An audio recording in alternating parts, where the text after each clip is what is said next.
అతడి చరిత్రని తవ్వాలని చూస్తే అక్కడుండేది చరిత్ర పటాలు కాదు, కేవలం రక్తం, మృతదేహాలు.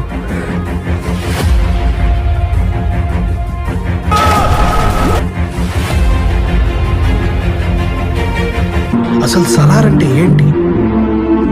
ఎవరిని వదలరు.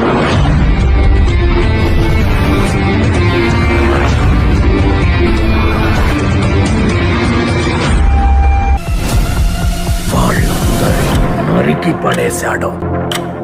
Is the biggest kept secret in the history of India. వస్తున్నా.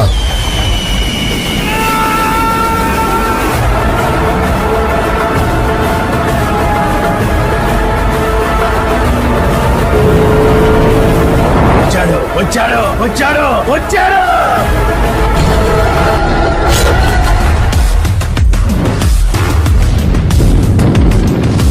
కేజీఎఫ్ ఏలడానికి ఒక సైన్యం కావాల్సి వచ్చింది.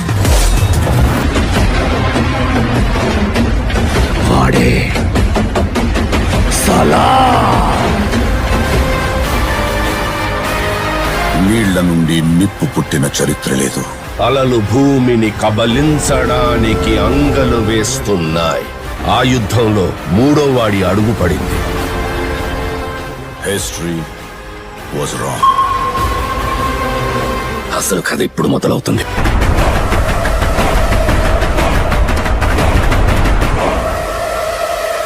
అమ్మో, ఇంకా మనం 5 hours థియేటర్ లో కూర్చోవాల్సిందే భయ్యా. అసలు మ్యాటర్ ఏంటంటే బాహుబలి మూవీని మన ఎస్ఎస్ రాజమౌళి గారు కొత్తగా రిలీజ్ చేయబోతున్నారు. ఈ మూవీ రన్ టైం వచ్చేసి దాదాపు 5 hours ఉండబోతుందంట. అయితే నిన్నటితో బాహుబలి మూవీ రిలీజ్ అయి 10 years కావడంతో రాజమౌళి గారు ఈ మూవీ పార్ట్ 1 ఇంకా పార్ట్ 2 మొత్తం కలిపి ఒకే మూవీలో రిలీజ్ చేస్తున్నామని ఒక దిమ్మ తిరిగిపోయి అనౌన్స్మెంట్ ఇచ్చారు.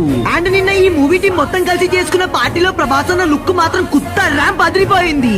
నిజంగా ఆయన లుక్ తిరిగి తెచ్చుకోవడానికి ప్రభాస్ అన్న చాలా కష్టపడుతున్నాడు. ఈ సినిమా రిలీజ్ అయితే మాత్రం థియేటర్లు దద్దరిల్లిపోతాయి. ఈ రిలీజ్ కి ఎంత మంది వెళ్తారో చెప్పండి ఫ్రెండ్. కన్నప్ప, కుబేరా ఇంకా తమ్ముడు, ఈ 3 సినిమాలలో ఏ మూవీ ఎంత కలెక్ట్ చేసిందో చూద్దాం. ఫస్ట్ తమ్ముడు.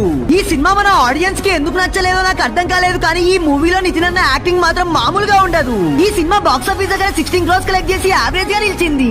నెక్స్ట్ కుబేరా. ఇప్పటి వరకు ధనుష్ చేసిన సినిమాలో ఎత్తు ఈ సినిమా ఒక ఎత్తు అని చెప్పాలి. ఈ మూవీ బాక్స్ ఆఫీస్ దగ్గర 140 crores కలెక్ట్ చేసి బ్లాక్ బస్టర్ అయింది. నెక్స్ట్ కన్నప్ప. ప్రభాస్ అన్న స్క్రీన్ పైన కనిపిస్తే రెస్పాన్స్ ఏ రేంజ్ లో ఉంటుందో ఈ సినిమా మళ్ళీ ప్రూవ్ చేసింది. ఈ మూవీ 13 days లో 60 crores కలెక్ట్ చేసి బాక్స్ ఆఫీస్ దగ్గర సూపర్ హిట్ గా దూసుకెళ్తుంది. ఈ లిస్ట్ లో మీకు ఏ మూవీ బాగా నచ్చిందో చెప్పండి ఫ్రెండ్స్.